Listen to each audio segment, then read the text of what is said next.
Hi friends, welcome back to our channel Lakshmi M tips. నేనైతే రీసెంట్గా మా ఊరికి వచ్చానని చెప్పాను కదండి. ఇంట్లో బోర్ కొడుతుందని మా అమ్మ గేడింగ్కి వెళ్ళి ఉంటే అక్కడికైతే వెళ్ళానమాట. సరే ఎలాగో వెళ్ళాను కదా, పొగాకు దీని ప్రాసెస్ గురించి మీకు చెప్దామని వీడియో తీద్దామని అయితే అనుకున్నానండి. వీడియోలో కనిపించేది ఏంటా అనుకుంటున్నారండి, దీనిని రేఖ దింపడం అంటారండి. పొగాకు వేసినప్పటి నుంచి అది అమ్మేంత వరకు మధ్యలో చాలా ప్రాసెస్లు ఉంటాయండి.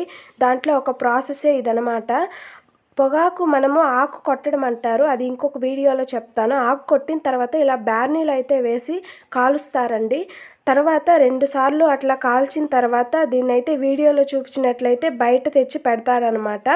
అది వాతావరణాన్ని బట్టి కొంచెం మెత్తబడిన తర్వాత దాన్నైతే కట్టలుగా చుట్టి పెడతారు. వీడియోలో చూపించినట్లయితే పెట్టి మండిలాగా ఎత్తుగా ఒక దిక్క పెడతారండి.